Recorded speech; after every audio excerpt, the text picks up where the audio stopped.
40वें अध्याय के यजुर्वेद के 17वें मंत्र में स्पष्ट कर दिया है कि मैं तो ब्रह्म हूँ और मेरा आकाश में यानी ब्रह्मलोक में रहता हूँ, और वो परमात्मा पूर्ण परमात्मा तो प्रोक्ष है, गुप्त है। जैसे संसार रूपी वृक्ष की जड़ें पृथ्वी में प्रोक्ष रहती हैं, लेकिन वो निराकार नहीं है, उनका अस्तित्व विशेष है वहाँ पर, लेकिन हम बगैर उसको देखे, बगैर खोदे नहीं देख सकते। तो इसी प्रकार वो परमात्मा उल्टा लटका हुआ संसार रूपी वृक्ष की जो मूल है वो प्रोक्ष है। इसका प्रमाण यजुर्वेद देंगे। ये पवित्र यजुर्वेद ये है।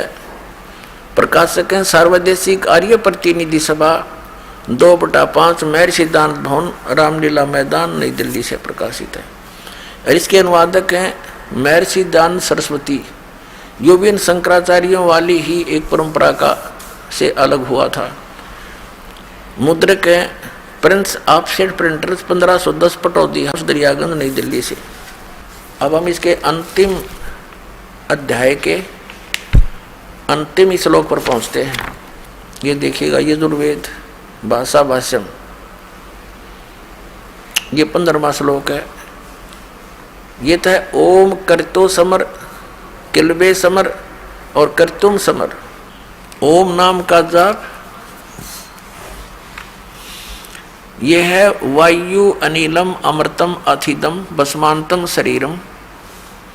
ओम कर्तो समर किलबे समर और कर्तुम समर।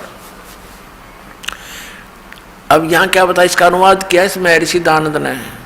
इस महर्षि दानंद ने इसका अनुवाद किया, हे कर्म करने वाले जीव, तू शरीर छूटते समय ओम इस नाम वाच्य ईश्वर को स्मरण कर।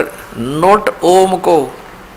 अब वेद तो सीधा बता रहे हैं कि ओम कर्तो समर, ओम नाम का जाप काम करते करते स्मरण कर। कर्तुम समर यानी अपने मनुष्य जीवन का एक विशेष कर्तव्य जानकर ओम नाम का स्मरण कर। और किलबे समर विशेष कसक के साथ उसकी स्मरण कर। और ये क्या कह रहा है कि ओम का स्मरण नहीं करना, अनुवाद करता गलत अनुवाद कर रहा है। केवल जिसका ओम नाम है उसका स्मरण कर, नोट ओम का, यानी मंत्र जाप के विरोधी था अनुवाद करता। देखिएगा इसे स्पष्ट है। हे कर्म करने वाले जीव, इसका अर्थ बनता है ओम का कर्म करतो, करतो माने कर्म करने वाले जीव, यानी काम करते करते समर सिमरण कर। किलबे माने विशेष कसक के साथ सिमरण कर। कर्तुम माने परम कर्तव्य जान कर मनुष्य जीवन का इस ओम का स्मरण कर। ये क्या कहता है, हे कर्म करने वाले जीव तू शरीर छूटते समय ओम, ओम ये ब्रैकेट में लिख दिया इसने, और इसका अर्थ नहीं किया बल्कि कह दिया जिस इस नाम वाच्य ईश्वर को। यह लिखना था ओम का स्मरण कर और अपने सामर्थ्य के लिए परमात्मा और उसके स्वरूप का स्मरण कर। ये तो इसकी अपनी बकवाद है, बाकी वास्तविकता कुछ सच्चाई आप दास ने आपको बताया जिसका अनुवाद ये बनता। अब देखना हम जो प्रसंग है वो लेंगे। अब ये वही चतुर्वारी से अध्याय है, 40वां अध्याय। ये यजुर्वेद का 40वां अध्याय आपने देख लिया, और इसके हम 17वें श्लोक को अब देखेंगे। इसमें लिखा है, इसमें अनुवाद इसने सही किया है, हे मनुष्यों, जिस ज्योति स्वरूप रक्षक मुझ से अविनाशी यथार्थ कारण के आच्छादित मुख के तुल्य उत्तम अंग का प्रकाश किया जाता है, जो वह प्राण व सूर्य मंडल में पूर्ण परमात्मा है, वह तो प्रोक्ष रूप, वो तो प्रोक्ष रूप है, गुप्त है। और अहम मैं खम्ब माने आकाश में ब्रह्म, अहम खम ब्रह्म, इसने तो गलत अनुवाद किया है। सबसे गुण कर्म स्वरूप करके अधिक हूँ, ओम सबका रक्षक जो मैं हूँ उसका ओम ऐसा नाम जानो। यहाँ ओम भी लिख दिया, शर्मा गए बार ओम ऐसा नाम जानो। इसने ओम से कोई लिंक नहीं रखा।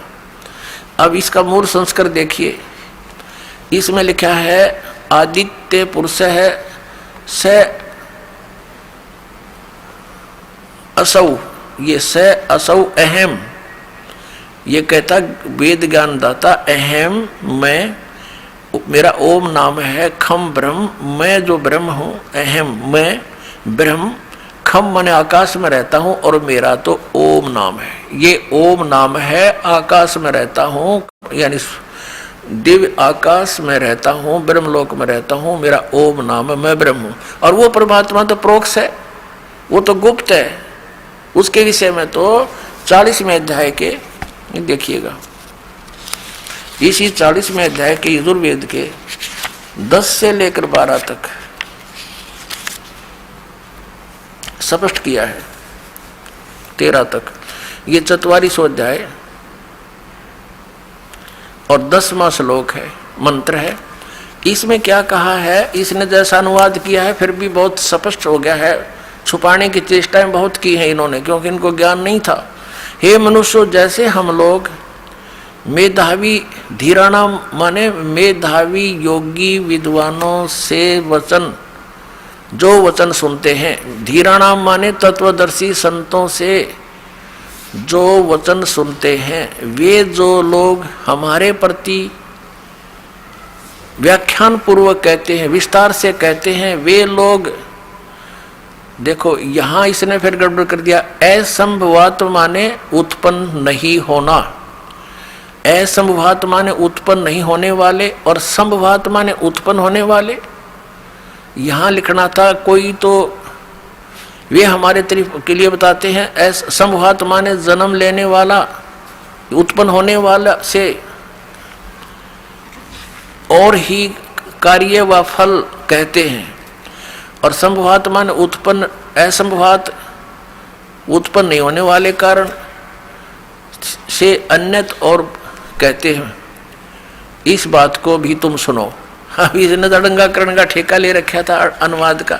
इसका सीधा सा अर्थ है, वेद ज्ञान दाता कहता ये ब्रह्म सरपुरुष के जो कोई तो परमात्मा को उत्पन्न होने वाला कहते हैं, और अन्य कहते हैं वो कभी जन्म लेता ही नहीं, और कहते इसकी जानकारी वो तत्वदर्शी संत बतावेंगे, उनते सुनो। इसने पल्ला झाड़ दिया कि मैं कंप्लीट नॉलेज नहीं रखता, इति सिद्धम। अगर वेदों में ही वो ज्ञान होता या किसी अन्य ग्रंथ में इनके दिया हुआ होता तो नाम लिख देता उस ग्रंथ में है। तत्वदर्शी संत कौन होगा? जो सूक्ष्म वेद से परिचित हो।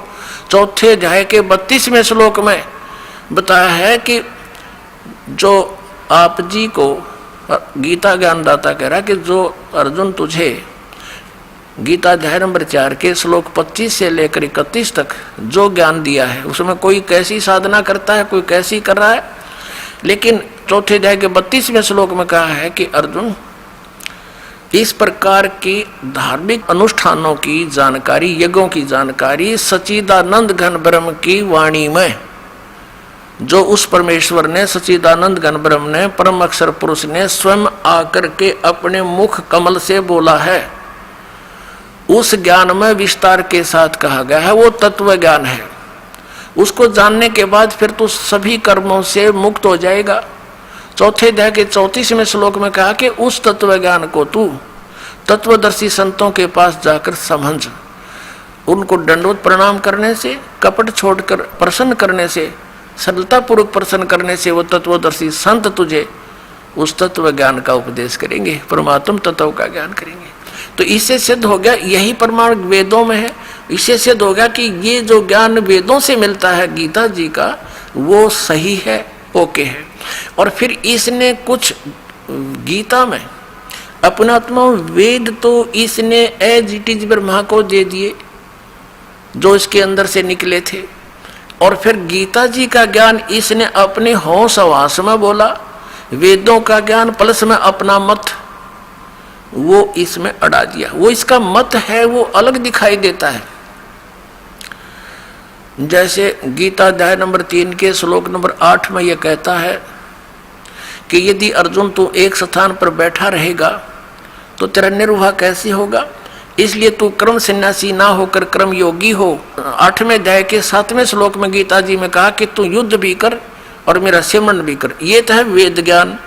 और फिर इसने 6ठे अध्याय का 10 से लेकर 15 तक जो अटकल अड़ाई है कि एक एकांत स्थान पर बैठ जा, नीचे कुसा बिछा ले डाब, उसके ऊपर मर्ग छाला, फिर कपड़ा बिछा, आसन घना ऊंचा हो ना नीचा हो, और फिर वहां पर ध्यान लगा, नाक के अग्र भाग पर अपना ध्यान लगा। ये इसकी अपनी अटकल, अपना मत है जो वेद ज्ञान के विपरीत है। क्योंकि वेद ज्ञान, सूक्ष्म वेद के अंदर जो परमेश्वर ने आकर बताया है, उसमें इन चारों वेदों का ज्ञान प्लस में, अब जो कलयुग में मालिक ने सूक्ष्म वेद बताया आकर के, उसमें चारों वेद प्लस में गीता, श्रीमद् भगवद गीता प्लस में 18 पुराण, उपनिषद, इन सब का निर्णायक ज्ञान दे रखा है। उसमें बताया है कि नाम उठत नाम बैठत नाम सोवत जागबे, नाम खाते नाम पीते नाम से ती लागबे। अभी इसी प्रकार यजुर्वेद अध्याय नंबर 40 के मंत्र नंबर 15 में स्पष्ट कर दिया है कि ओम करतु समर, किलबे समर और करतुम समर। ओम नाम का जाप काम करते करते सिमरण कर, विशेष कसक के साथ सिमरण कर, और मनुष्य जीवन का प्रथम कर्तव्य जान कर सिमरण कर। इसमें हठ योग का वेद में कहीं प्रमाण नहीं है। ये इन्होंने अपना मत अड़ा रखा है। तो गीता जी के अंदर भी हठ योग का करने को, तप करने को नहीं कहा है, बल्कि उसको धिक्कारा है कि जो मनमाना आचरण हठ योग करते हैं, तप करते हैं, घोर तप को तपते हैं, वो राक्षस स्वभाव के को धारण किए हुए हैं और सभी वो गलत साधनाएं कर रहे हैं। तो अब दास जो क्लियर करना चाहता था वो कंसेप्ट क्लियर हुआ। ये स्पष्ट हुआ कि अक्षर पुरुष एक पेड़ है, निरंजन यानी सरपुरुष वा की डार, और तीनों देवा शाखा है वो पात्र रूप संसार।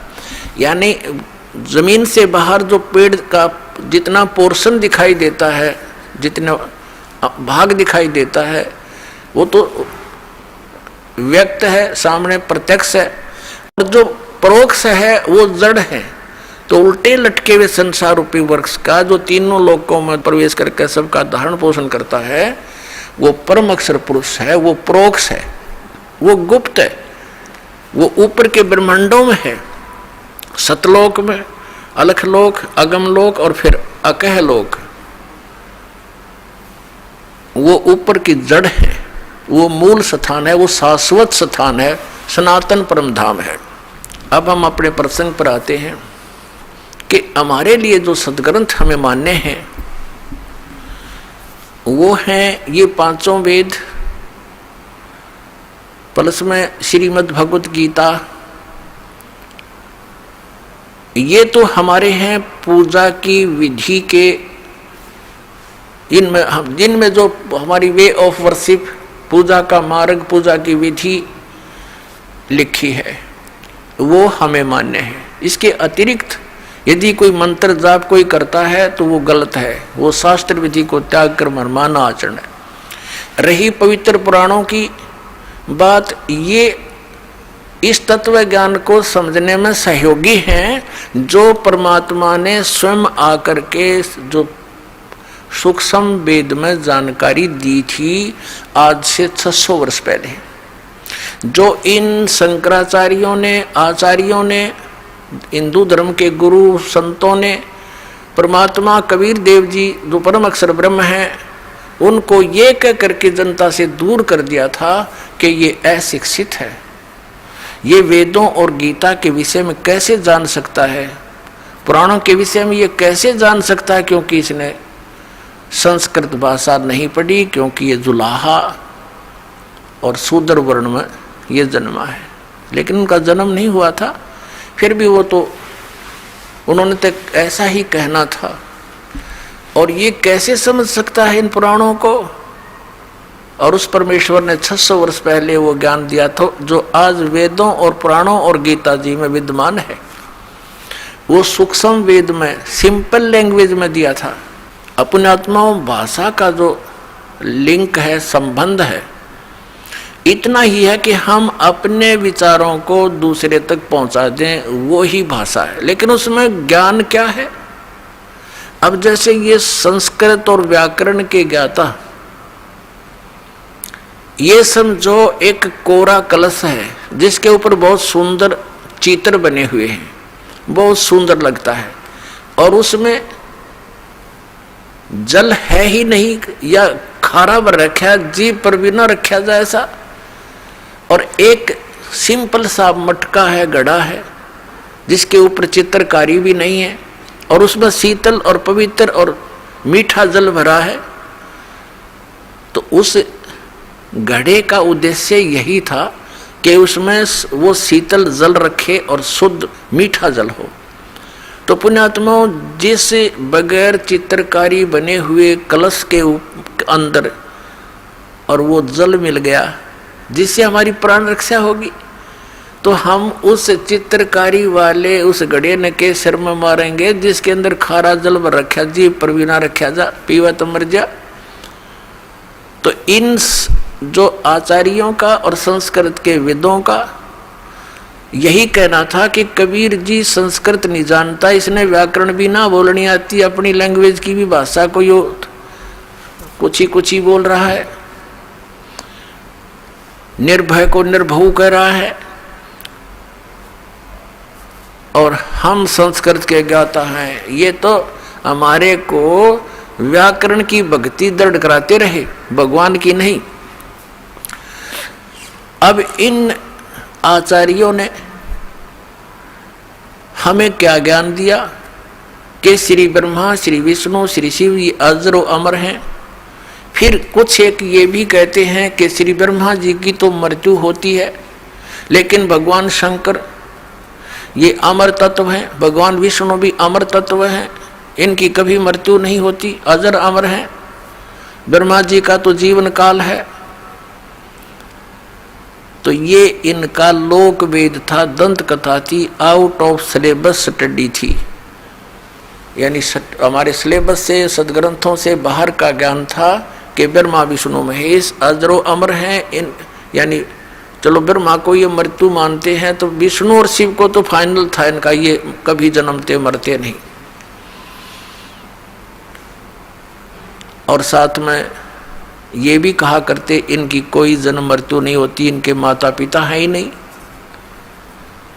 तो ये दंत कथा लोक वेद कोरी बकवाद थी इनकी, जबकि इन महापुरुषों के जीवनी में लिखा है कि इनकी जन्म मृत्यु होती है। इसमें स्वीकार करते हमारा तो जन्म और मृत्यु होता है। अपनी माता का भी नाम लिखा है देवी पुराण में। तो क्या ये आचार्य और ये शंकराचार्य पुराणों से परिचित थे? अगर ये पुराणों से परिचित होते तो ये कथा सुनाते नहीं। ये कथा सुनाते जो पुराणों में लिखी है कि ब्रह्मा विष्णु महेश के माता पिता हैं, और 2500 वर्ष, 2500 से भी ऊपर वर्ष हो गए, आज 2520 वर्ष हो गए इस पवित्र हिंदू धर्म के प्रचारकों को प्रचार करते हुए।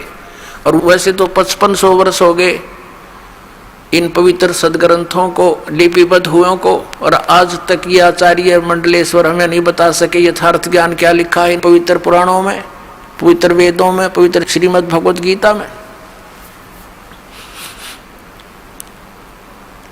तो ये क्या थे? इन्हीं की एक पुस्तक है शंकराचार्यों की, वो दिखाते हैं।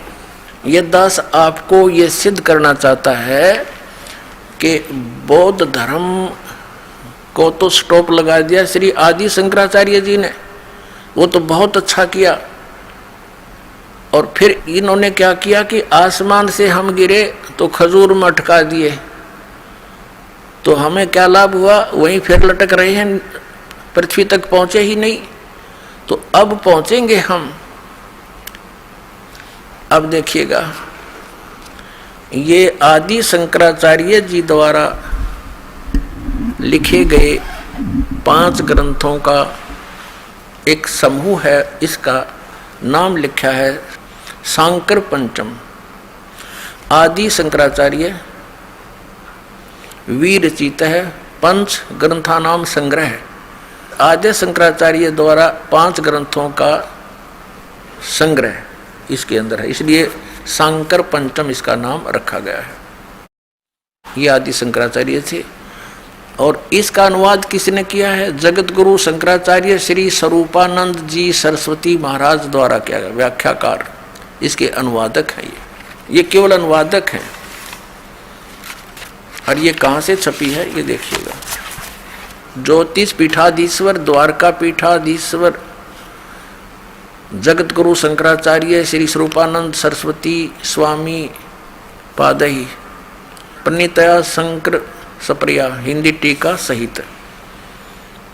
प्रकाशक है शारदा पीठ, प्रकाशनम द्वारका, जामनगर गुजरात 361 335 इसका कोई नंबर कोड नंबर होगा। ये यहाँ से छपी है श्रीमाता कंप्यूटर्स प्राइवेट लिमिटेड 20/7/125 केदार घाट वाराणसी। ये इनके दूरभाष नंबर। इसके 135 पृष्ठ पर दिखाते हैं आपको। ये है 135 पृष्ठ, नीचे इसके पृष्ठ नंबर संख्या रखी है। 135 पृष्ठ पे क्या लिखा है? ये आदि शंकराचार्य के द्वारा बोले गए श्लोक और लिखे गए लिपिबद्ध किए गए। 29 नंबर श्लोक में कहा है किसमें? ये श्री मणि रत्नमाला नामक अध्याय यानी कोई बुक इसके अंदर है, उसके 135 पृष्ठ पर 29वें श्लोक में कहा है कि सबसे बड़ा पशु कौन है? जिसने शास्त्रों का अध्ययन किया हो और फिर भी वह धर्म का आचरण नहीं करता हो और न ही उसको आत्म स्वरूप का ज्ञान हो, वह सबसे बड़ा पशु है। अब आप फैसला कर लियो सबसे बड़े पशु कौन है। अब जो पवित्र चारों वेदों में, पवित्र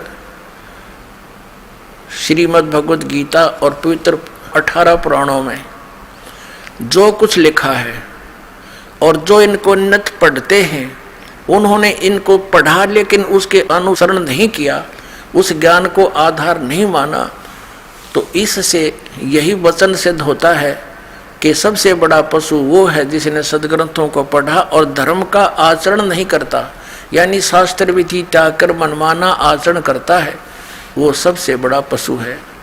और इनका जो ज्ञान है, अब हम प्रसंग पर चल रहे हैं कि आदि शंकराचार्य जी ने, ये तो अभी तक दास ने आपको ये बताने की चेष्टा की है कि हमारे लिए कौन से सदग्रंथ हैं जिनको हम आधार मानकर अध्यात्म ज्ञान को समझें, सुलझाएं। उसके लिए आप जी को बता दिया 5 वेद, एक सूक्ष्म वेद और 4 वेद, ये वेल नोन आपके पास हैं ही। और पवित्र श्रीमद् भगवद गीता का वो ज्ञान जो वेदों से मिलता है, और साथ में 18 पुराणों का केवल यही सहयोग लेना है कि जो परमेश्वर ने 600 वर्ष पहले बोला था और आज वो पुराणों में लिपिबद्ध है। बस इतना काम है इन पुराणों से हमारा, और ज़्यादा लिंक नहीं है इसमें। कुछ भी जो कुछ भी घटनाएं हैं वो सत्य हैं या असत्य हैं, इससे हम कोई संबंध नहीं रखेंगे। हमारा इन पुराणों को केवल इसलिए प्रमाण रूप में लेना पड़ेगा कि 600 वर्ष पहले परमात्मा ने सूक्ष्म वेद में ये जानकारी दे रखी थी कि ब्रह्मा विष्णु महेश नाशवान है, इनकी जन्म मृत्यु होती है, और इन ब्रह्मा विष्णु महेश के माता और पिता का भी ज्ञान करा रखा है। धर्मदास ये जग बोराना, कोई न जाने पद निर्वाणा, यही कारण मैं कथा पसारा, सबसे कहिए वो राम नियारा। 600 वर्ष पहले परमात्मा ने सूक्ष्म वेद में, अब आप जी को थोड़ा सूक्ष्म वेद क्या है, जैसे शंकराचार्य जी ने एक मठ आमनाय महानुशासनम नामक एक पुस्तक की रचना की थी, जिसमें इन मठों के ऊपर बैठने वाले मठाधीशों के लिए गाइडलाइन दे रखे हैं कि वो ऐसा आचरण करें। उसमें ये लिखा है कि एक सूक्ष्म वेद है। तो इन शंकराचार्यों से कोई पूछता है कि वो सूक्ष्म वेद क्या है, कोई तो कहता है कि वो महाभारत है 5वां वेद। अरे महाभारत में तो निरानाश करवाया उसने, पढ़ कहता आदमी वो भी जो है ना कति अज्ञानी हो जावे। ऐसे आचरण महापुरुषों के। द्रौपदी का चीरहरण हो रहा था, भीष्म पिता में द्रोणाचार्य कर्ण जैसे योद्धा वहां बैठे और ये द्रोणाचार्य उनके गुरु बैठे और बैठे बैठे देख रहे हैं, कुछ भी नहीं बोले, खड़े होकर ये भी नहीं कहा तू क्या कर रहा है नालायक व्यक्ति। एक बड़ी सभा में एक औरत को नंगा कर रहा है, तो क्या वो नेक व्यक्ति हो सकते हैं? एक विदुर थे भगत बीज खड़ा होकर के कहा था कि विदुर कहे ये बंधु थारा, ये तुम्हारे भाई हैं और किसकी बेइज्जती कर रहे हो तुम? अपनी बहू की आप ही बेइज्जती कर रहे हो, कुछ तो शर्म करो। विदुर कहे ये बंधु थारा, एक कै कुल एक कै परिवारा। विदुर के मुख पर लगा थपेड़ा, तू तो है पांडवों का चेहरा। कहते हैं तू तो, जब दुशासन ने अपने चाचा के थप्पड़ मार दिया और ये शब्द बोले कि तू तो पांडवों का चमचा है, कहते हैं तू तो है बांदी का जाया, और वहां भीष्म, द्रोण और कर्ण मुस्काया। ये महाभारत 5वां वेद हो सकता है। कहते हैं जब उस दुशासन ने अपने चाचा को कहा कि तू तो बांदी से उत्पन्न हुआ, इसलिए हीन भावना रखता, तू क्षत्रिय नहीं है, तू तो बांदी का जाया, तू तो है बांदी का जाया, इसलिए तू यही बात कहेगा। और वो कह रहा कितनी न्याय की बात कि तुम किसकी बेइज्जती कर रहे हो? अपने ही परिवार की बहू को अपनी बेइज्जती कर रहे हो, कल को लोग क्या कहेंगे? अपनी बेइज्जती आप ही की तुमने। अब वो कितनी महान बात कही थी। उसको कहा तू तो है बांदी का जाया और तू तो पांडवों का चमचा है, इन्हीं का चेला, इन्हीं की ओर बोलता है। वहां पर भीष्म, कर्ण और द्रोण मुस्काया, वहां दांदरे का डन लाग गए और खड़ा होकर ये कहना चाहिए था खबरदार। अगर एक उनमें से 3 महापुरुषों में से एक भी खड़ा होकर ये कह देता कि खबरदार इस लड़की का हाथ लगा दुर्योधन, हमसे बुरा नहीं होगा। हिम्मत नहीं थी दुर्योधन की, उनको पता था कि कितने सूरवीर हैं, लेकिन वह फेल हो गए वहां पर। और एक नंगे होते हुए औरत को देख रहे हैं, नहीं तो विदुर उठ कर चला गया था उसी समय। एक असली पंचायती का ये होता है कर्म धर्म कि सच्ची बात कहे, नहीं मानो तो सभा छोड़कर चला जाना चाहिए।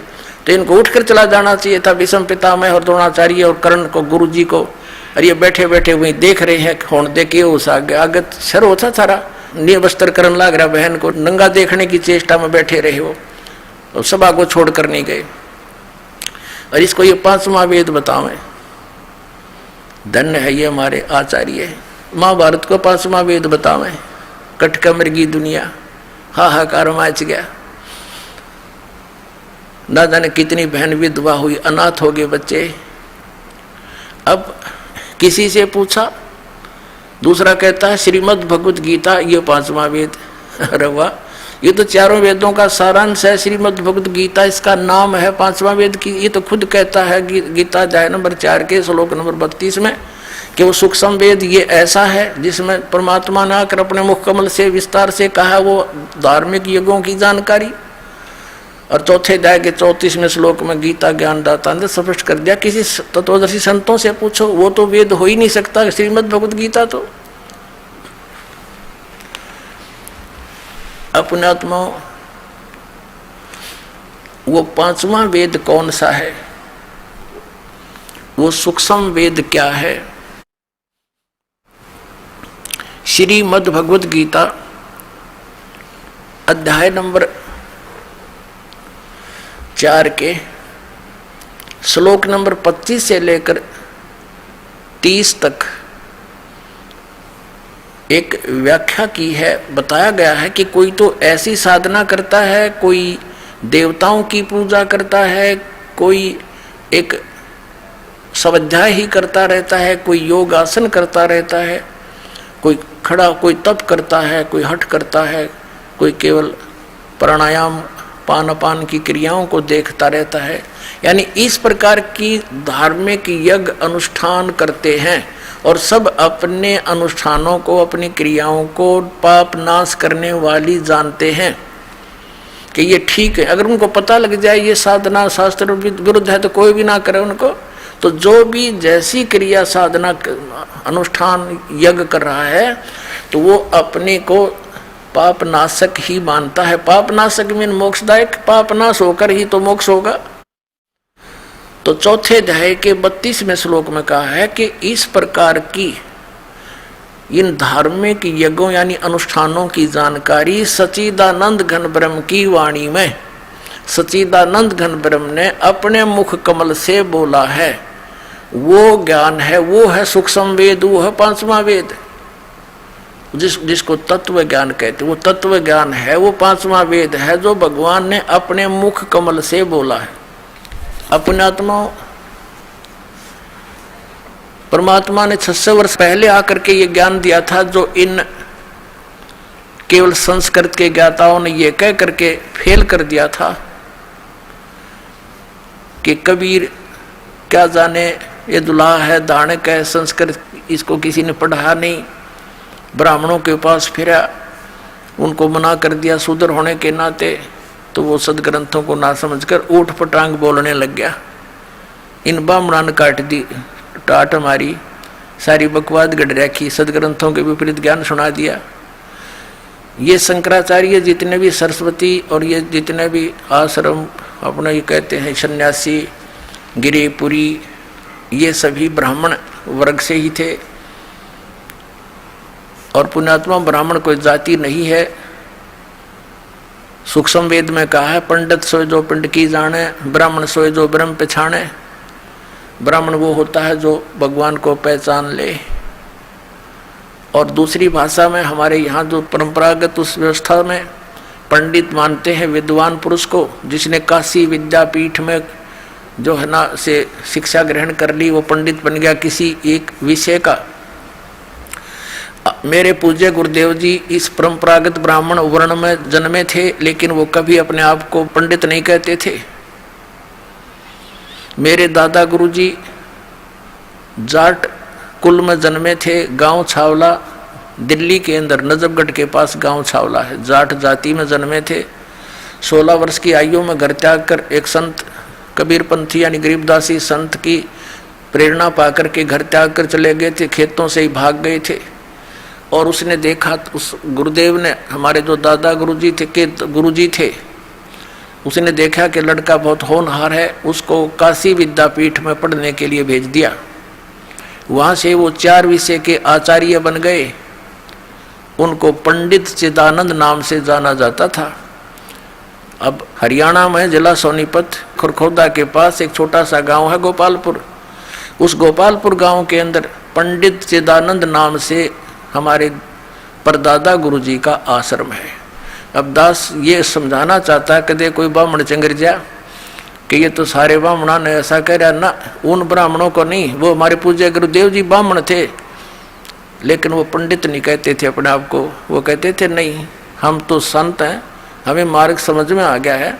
लेकिन हमारे दादा गुरुजी को जो जाट होते हुए पंडित कहलाए, तो इस दृष्टिकोण से उन पंडितों के लिए दास कह रहा है जिन्होंने गुरु पद प्राप्त करके और कई विषयों के आचार्य भी बन गए, पंडित कहलाए और सदग्रंथों से परिचित नहीं हो पाए। तो श्री शंकराचार्य जी के वचनानुसार सबसे बड़ा पशु कौन है, ये वो आप ही फैसला करना। अब आपको दिखाते हैं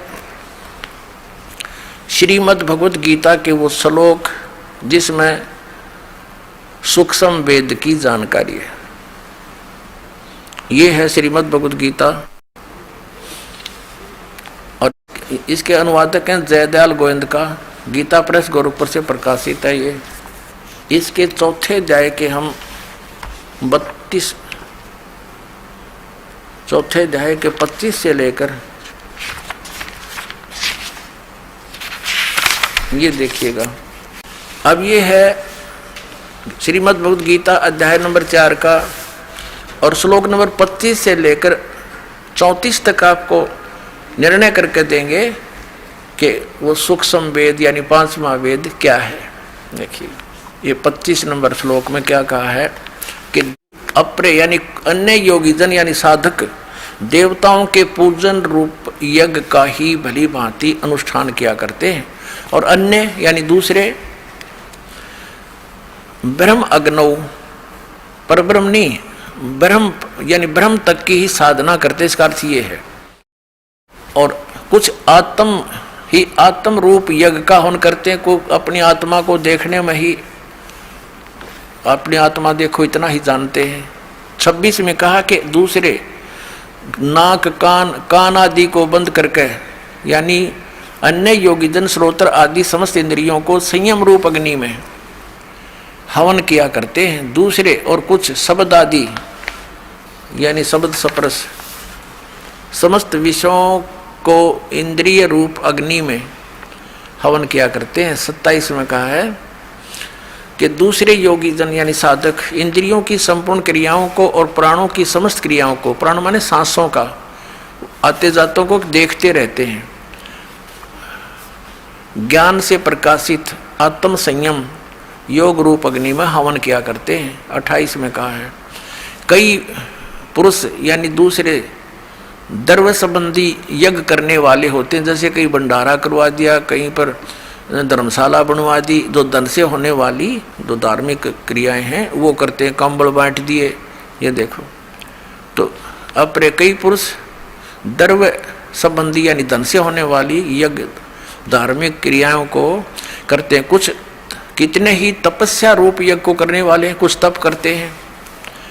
तो दूसरे कितने ही योग रूप यज्ञ करने वाले हैं और वे कितने ही कुछ योग करते रहे, योगासन, और कितने ही अहिंसावादी तीक्ष्ण व्रतों से युक्त यानी जैसे मुंह पर पट्टी बांध कर नंगे पैरों घूमते हैं। और कुछ एक चलो जैसे जैनी प्रयत्नशील पुरुष स्वाध्याय रूप ज्ञान ये करने वाले, कुछ स्वाध्याय करते हैं, जैसे गीता जी का पाठ कर लिया है, या कोई और किसी ग्रंथ की वाणी को, या किसी वेद के एक श्लोक को, जैसे जिन्होंने गायत्री मंत्र कहे उसकी रिपीट करते रहे।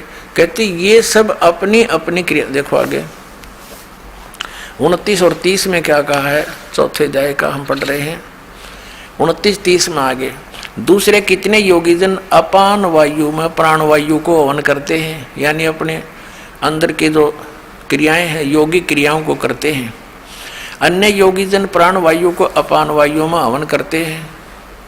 और कितने ही नियमित आहार अल्पाहारी करने वाले हैं। कुछ प्राणायाम प्रयाण पुरुष हैं, प्राणायाम आदि करके ही अपने शरीर को सूक्ष्म बनाने की चेष्टा करते हैं पुरुष। और प्राण और अपान की गति को रोक कर प्राणों को प्राणों में ही हवन किया करते हैं।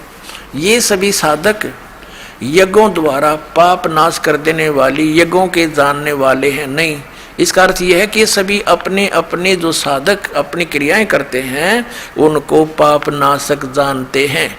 अब फिर 31 में ये कहा है कि जो यज्ञ से बचे हुए अमृत का अनुभव करने वाले योगी जन सनातन ब्रह्म सनातन परमात्मा को प्राप्त होते हैं। यज्ञ न करने वाले, यज्ञ जो धार्मिक अनुष्ठान नहीं करते, उनके लिए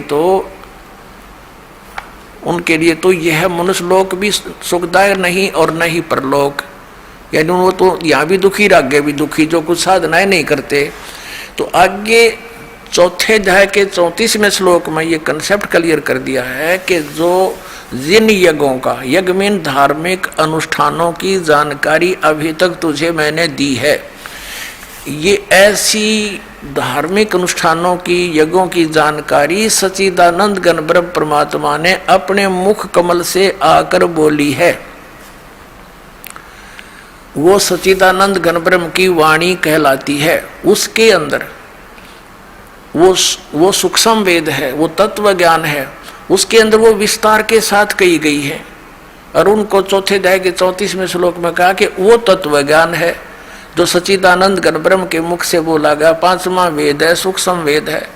उसको तो तत्वदर्शी संत ही जानेंगे जो उस वाणी से परिचित है। अब देखिएगा अध्याय नंबर 4 का और श्लोक नंबर 32 में है।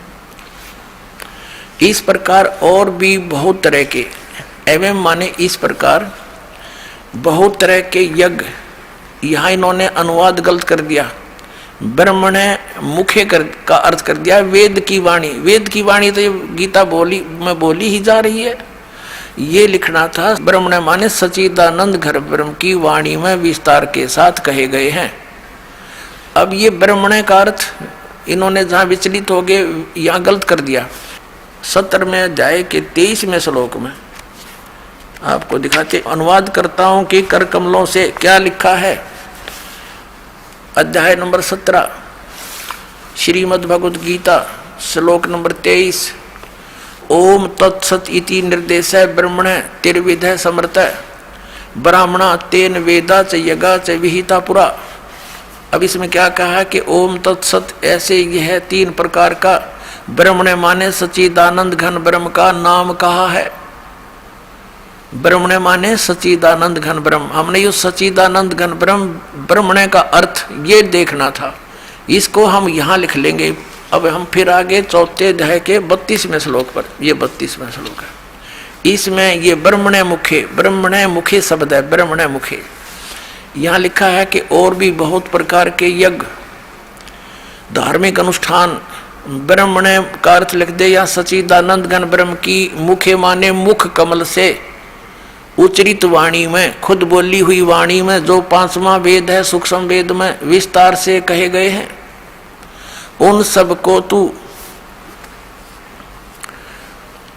कर्म जान, मन इंद्रिय और क्रियाओं शारीरिक क्रियाओं द्वारा संपन्न होने वाले जान, यानी वो ऐसी विधि है जो काम करते करते, वो ऐसी विधि वर्णित है उसमें 5वें वेद में सूक्ष्म वेद में कि काम करते करते नाम उठत नाम बैठत नाम सोवत जागवे, नाम खाते नाम पीते नाम से ती लागवे। कहते काम करते करते करने की बता रखी है, उसको जानने के बाद फिर तो सभी कर्मों से मुक्त हो जाएगा। देखना, इंद्रियों द्वारा संपन्न होने वाले जान, शारीरिक क्रियाओं द्वारा संपन्न होने वाले जान, और इस प्रकार तत्व से जानकर उनके अनुष्ठान द्वारा, यानी उस सच्चिदानंद घन ब्रह्म के द्वारा बोली गई सूक्ष्म वेद 5वें वेद में वर्णित विधि को जानकर फिर तो सभी कर्मों से मुक्त हो जाएगा। देखना, इस प्रकार तत्व से जानकर उनके अनुष्ठान द्वारा कर्म बंधन से सर्वथा मुक्त हो जाएगा।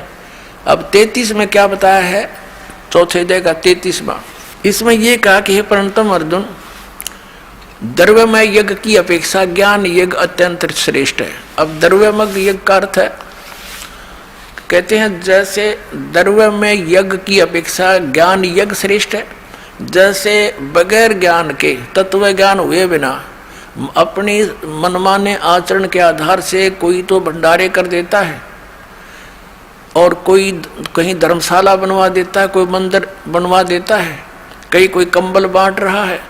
कहते हैं ये द्रव्यमय यज्ञ से की अपेक्षा, यानी आंख मीच के अंधाधुंध की ये दान करने की अपेक्षा आप पहले तत्व ज्ञान को समझ, और तत्व ज्ञान को समझकर फिर उस सतगुरु संत के बताए अनुसार साधना कर। उस तत्व ज्ञान में बताया जाता है कि गुरु बिन माला फेरते, गुरु बिन देते दान, गुरु बिन दोनों निष्फल हैं, चाहे पूछो वेद पुराण। तो तत्वदर्शी संत के बताए अनुसार फिर दान करते हैं, आपको लाभ होगा। द्रव्य में यज्ञ फेर कर, ऐसे करने से कोई यूज नहीं है जो तू आंख मीच कर कोई करने लग जाओ, इसका ये अर्थ बनता है। देखिएगा, अब हम चौथे अध्याय का 33वां श्लोक पढ़ रहे हैं। हे परंतम अर्जुन, द्रव्य में यज्ञ की अपेक्षा ज्ञान यज्ञ अत्यंत श्रेष्ठ है, और यावन मात्र संपूर्ण कर्म ज्ञान में समाप्त हो जाते हैं। ये जिस तरह के तू मनमाना आचरण कर रहा है, ये डले ढो रहा है, ये सब कर्म तेरे बंद हो जाएंगे, खत्म हो जाएंगे, और फिर शास्त्र अनुकूल साधना तेरी प्रारंभ हो जाएगी। वो तत्व ज्ञान को समझ, यानी वो ज्ञान यज्ञ श्रेष्ठ है। अब चौथे अध्याय के 34वें श्लोक में कहा है कि वो तत्व ज्ञान जो सूक्ष्म वेद 5वां है, उस तत्व ज्ञान को, उस 5वें वेद को जो सच्चिदानंद घन ब्रह्म ने स्वयं आकर के बोला है अपने मुख कमल से, वो सच्चिदानंद घन ब्रह्म की वाणी 5वां वेद सूक्ष्म वेद है, और उसमें बड़े विस्तार के साथ धार्मिक अनुष्ठानों की जानकारी दी है। वो तत्व ज्ञान है।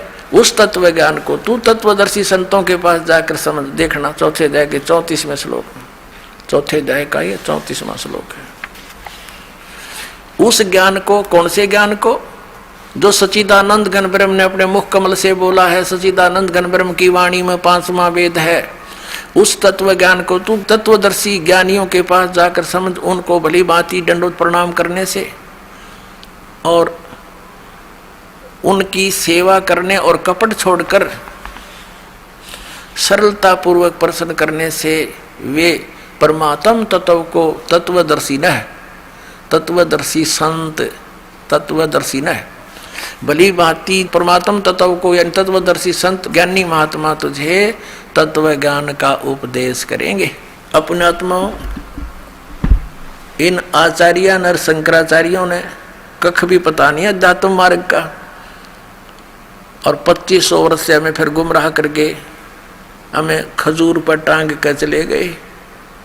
इनसे कोई पूछता है कि परमात्मा साकार है व निराकार, तो ये बताते हैं परमात्मा निराकार भी है साकार भी है।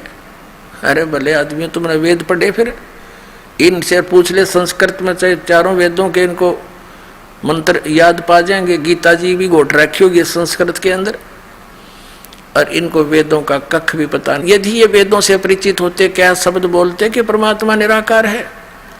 कहते हैं वहां वो से तो निराकार है, दूसरे शब्दों में ये डिफाइन करते हैं। और जब यहाँ जन्म आता है ना, प्रकट होता है, जन्म लेकर, जैसे राम श्री कृष्ण विष्णु को कहते हैं ये परब्रह्म के अवतार हैं ये, तो वो साकार है।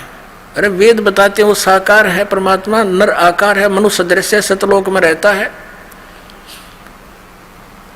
तो क्या इन आचार्यों को, शंकराचार्यों को वेद ज्ञान था? इनको पुराणों का ज्ञान नहीं, वेद तो बहुत दूर की बातें हैं। इनको श्रीमद् भगवद गीता का ज्ञान नहीं। अगर इनको ज्ञान होता तो ये कहते कि जैसे इनसे कोई प्रश्न करता है कि गीता ज्ञान दाता 18वें अध्याय के 62वें श्लोक में अपने से अन्य किस परमेश्वर की शरण में जाने को कह रहे हैं, वह परमेश्वर कौन है? तो ये क्या कहते हैं, पहले तो संस्कृत बोल लेंगे, संस्कृत भी पूरी बोल देंगे, अनुवाद भी सही कर देंगे, फिर कहते हैं वो तो अपने ही बारे में कह रहे हैं। कमाल के आदमी हो तुम। इसका मतलब ये हो गया कि तुम तो भगवान से भी ऊपर हो गए, भगवान के भावनाओं को समझ गए कि यहाँ क्या कहना चाह रहा। जब गीता जी अध्याय नंबर 7 के 29 नंबर श्लोक में गीता ज्ञानदाता कह रहा है कि उस तत्परम को जानकर और सारे अध्यात्म से परिचित, पूरे कर्मों से परिचित व्यक्ति केवल जरा और मरण से छूटने का प्रयत्न करता है।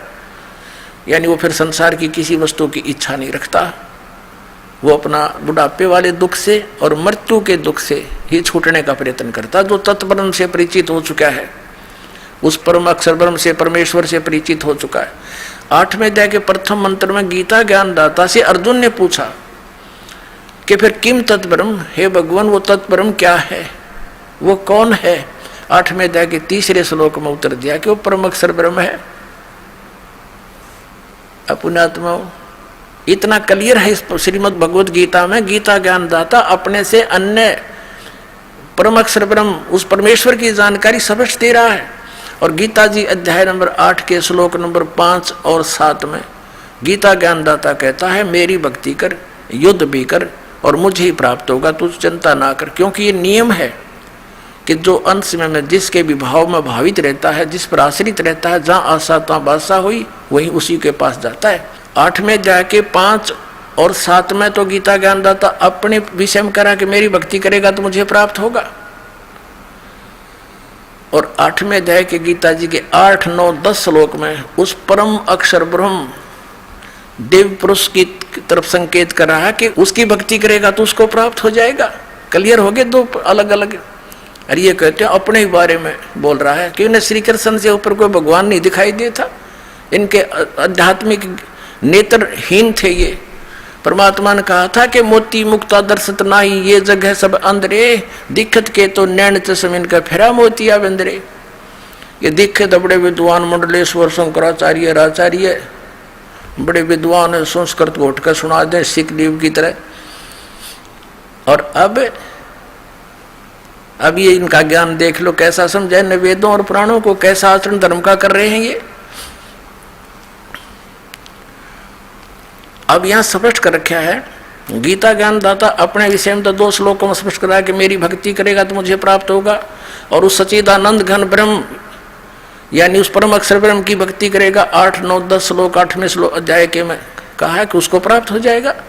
अपनी साधना का मंत्र 8वें अध्याय के 13वें श्लोक में गीता ज्ञानदाता कहता, ओम इति एकाक्षरम ब्रह्म व्यवहारण माम अनुसमरण, यह प्रयाति तजन देहम से याति परमाम गतिम। मुझ ब्रह्म का केवल एक ओम अक्षर है, अक्षर केवल यही अक्षर है। उच्चारण करता हुआ जो अंतिम श्वास तक इसका सिमरण करता हुआ शरीर छोड़कर जाता है तो वो परम गति को प्राप्त होता है। कौन सी परम गति को? जो ओम के जाप से प्राप्त होगी। वो क्या होगी? वो ब्रह्मलोक प्राप्ति होगी। आपको थोड़ा सा और हिंट देते हैं। श्रीमद् देवी भागवत गीता प्रेस गोरखपुर से प्रकाशित है। इसमें श्री देवी जी हिमालय राजा को ज्ञान दे रही है और ब्रह्म के विषय में जानकारी दे रही है। वो कह रही है, देवी जी कह रही है कि सब पूजाएं को त्याग कर केवल एक ब्रह्म की पूजा करो, उसका ओम नाम है और वो ब्रह्म लोक में रहता है। और 8वें अध्याय के 16वें श्लोक में लिखा है कि ब्रह्म लोक पर्यंत भी गए हुए प्राणी वापस जन्म मृत्यु में रहते हैं। अब देखिएगा, श्रीमद् देवी भागवत यानी देवी पुराण गीता प्रेस गोरखपुर से प्रकाशित है। सचित्र मोटा टाइप, संपादक हनुमान प्रसाद पोदार चिमनलाल गोस्वामी। और ये कहाँ से छपी है? मुद्रक हैं प्रकाशक हैं गीता प्रेस गोरखपुर, गोविंद भवन कार्यालय कोलकाता का संस्थान। ये इनके फोन और फैक्स नंबर है। इसके 562 पृष्ठ पर पढ़ेंगे। ये देखिएगा, संक्षिप्त देवी भागवत 7वां स्कंद और 562 पृष्ठ पे देवी के द्वारा हिमालय को ज्ञानोपदेश और ब्रह्म स्वरूप का वर्णन। पहले तो इसने अपनी भक्ति बताई है, लेकिन उसको भी खंडित कर दिया कि ये भी पूर्ण नहीं है। देवी जी कहने लगी, पर्वतराज, उस ब्रह्म का क्या स्वरूप है ये बतलाया जाता है, जो प्रकाश रूप सबके अत्यंत समीप में स्थित, हृदय रूप गुहा में स्थित होने के कारण गुहाचर नाम से प्रसिद्ध और महान पद अर्थात परम प्राप्य है। वह समस्त प्रजा के ज्ञान से परे है, अर्थात किसी की बुद्धि में आने वाला नहीं है। तुम जानो, जो परम प्रकाश रूप है, जो सूक्ष्म से अत्यंत सूक्ष्म है और जिसमें संपूर्ण लोक और लोकों में निवास करने वाले प्राणी स्थित हैं, वही ये अक्षर ब्रह्म है, वही सबके प्राण है, वही सबकी वाणी है, वही सबके मन है, वह ये परम सत्य और अमृत अविनाशी तत्व है। सो में उस वेदने योग्य लक्ष्य का तुम वेदन करो, मन लगाकर उसमें तन्मय हो जाओ। सो में उपनिषद में कथित महान अस्त्र रूप धनुष लेकर उस पर उपासना द्वारा तीक्ष्ण किया हुआ बाण संधान करो और फिर भावानुगत चित्त के द्वारा उस बाण को खींचकर उस अक्षर रूप ब्रह्म को ही लक्ष्य बनाकर वेदन करो। परवण ओम तो धनुष है, जीवात्मा बाण है और ब्रह्म को उसका लक्ष्य कहा जाता है। उस एकमात्र परमात्मा को ही जानो, यानी ब्रह्म के अतिरिक्त किसी की पूजा मत करो, सब दूसरी बातों को छोड़ दे, अन्य सब पूजाओं को त्याग दे। यही अमृत रूप परमात्मा के पास पहुंचाने वाला पुल है। आगे देखो, इस आत्मा का ओम के जप के साथ ध्यान करो, इससे अज्ञान में अंधकार से सर्वथा परे और संसार समुद्र से उस पार जो ब्रह्म है उसको पा जाओगे, तुम्हारा कल्याण हो। यानी ओम नाम का जाप करने से, ओम ब्रह्म का जाप है, इससे क्या कल्याण होगा, उसको पा जाओगे। वो कहाँ रहता है? वह ये 563 पृष्ठ पर पढ़ रहे। अब वह यह सबका आत्मा ब्रह्म ब्रह्मलोक रूप दिव्य आकाश में स्थित है। अब इति सिद्धम के ब्रह्म का जाप करने वाला ब्रह्मलोक में जाता है। गीता जी अध्याय नंबर 8 के श्लोक नंबर 13 में कहा है कि ओम इति एकाक्षरम ब्रह्म व्यवहारण मामुन समरण ये परियाति तजन देहम सयाति परमाम गतिम। यानी ब्रह्म ओम नाम से होने वाली जो परम गति है वो ब्रह्म लोक प्राप्ति है, ब्रह्म की साधना है। और 8वें अध्याय 16वें श्लोक में गीता जी में लिखा कि ब्रह्मलोक पर्यंत, ब्रह्मलोक में गए हुए प्राणी भी पुनरावृत्ति के अंदर उनका जन्म मृत्यु बना रहेगा। गीता ज्ञान दाता अपने विषय में कहता दूसरे अध्याय के 12वें श्लोक में और चौथे अध्याय के 5 और 9 श्लोक में, दूसरे 10वें अध्याय के दूसरे श्लोक में कि अर्जुन तेरे और मेरे बहुत जन्म हो चुके, तू नहीं जानता मैं जानता हूं। इससे सिद्ध है कि गीता ज्ञानदाता भी अविनाशी नहीं है, नाशवान है। इसकी पूजा साधना करने से भी जन्म मृत्यु रूपी दीर्घ रोग नष्ट नहीं हो सकता, शाश्वत स्थान प्राप्त नहीं हो सकता, जो 18वें अध्याय के 62वें श्लोक में वर्णित है, क्योंकि यह परमेश्वर नहीं है। इसलिए गीता ज्ञानदाता 7वें अध्याय के 18वें श्लोक में अपनी गति को, यानी ओम नाम के जाप से जो ब्रह्म प्राप्ति है उसको अनुत्तम कह रहा है। इस यानी घटिया है, जन्म मृत्यु का रोग कटे नहीं तो अपने आप अनुत्तम है, उसका क्या व्यूज। और इनसे कोई पूछता है, नाचारियों से, मंडलेश्वरों से, कि गीता जी अध्याय नंबर 7 के श्लोक नंबर 18 में गीता ज्ञानदाता अपनी गति को अनुत्तम क्यों कह रहा है। ये कहते हैं यहाँ अनुत्तम का अर्थ जैसा तुम जानते हो वैसा नहीं, जिससे उत्तम और ना हो। अरे भले व्यक्ति हो, अनुत्तम के तुमने अर्थ बदल दिए, शब्दों के अनर्थ कर डाले। उत्तम माने श्रेष्ठ और अनुत्तम माने बोला जिस तो उत्तम और ना हो। ये व्याकरण बदल डाली इन लोगों ने। यदि इनकी बात को सत्य माने कि गीता ज्ञान दाता से श्रेष्ठ कोई भगवान नहीं है, तो ये इसका ये अनर्थ करते भी अच्छा लगते। अनुत्तम माने जिससे श्रेष्ठ कोई ना हो। ये तो खुद कहता है कि मेरे और तेरे तो बहुत जन्म हो लिए, तू भी जन्म मृत्यु में रहेगा। ब्रह्मलोक में गया हुआ प्राणी भी वापस जन्म मृत्यु में आता है। गीता जी अध्याय नंबर 15 के श्लोक नंबर 1 से 4 का सारांश है कि तत्वदर्शी संत जब मिल जावे उसके पश्चात परमेश्वर के उस परम पद की खोज करनी चाहिए जहाँ जाने के बाद साधक फिर लौट कर कभी संसार में नहीं आते। और जिस परमेश्वर ने सब ब्रह्मांडों की संसार रूपी वर्ष की रचना की है, जिसकी प्रवृत्ति विस्तार को प्राप्त हुई है, और उसी की मैं शरण हूँ और किसी की पूजा नहीं करनी चाहिए। इसलिए 18वें अध्याय के 62वें श्लोक में कहता कि अर्जुन तू सर्वभाव से उस परमेश्वर की शरण में जा, उसकी कृपा से ही तू परम शांति को और सनातन परम धाम को प्राप्त होगा। और ये घुमा फिरा के श्री कृष्ण पहला छोड़ रहे हैं कि अब अपने बारे में कह रहे हैं। ये अध्यात्म ज्ञानहीन प्राणी के वचन होते हैं ऐसे। अब प्रश्न आ रहा है कि श्रीमद् भगवत गीता अध्याय नंबर 8 के श्लोक नंबर 8, 9, 10 में और श्रीमद् भगवत गीता अध्याय नंबर 8 के श्लोक 3, 8, 9, 10 में उस परम अक्षर ब्रह्म के विषय में जो गीता ज्ञान दाता से सुप्रीम है, उसकी साधना के विषय में कहा कि उसकी भक्ति करेगा तो उसको प्राप्त होगा।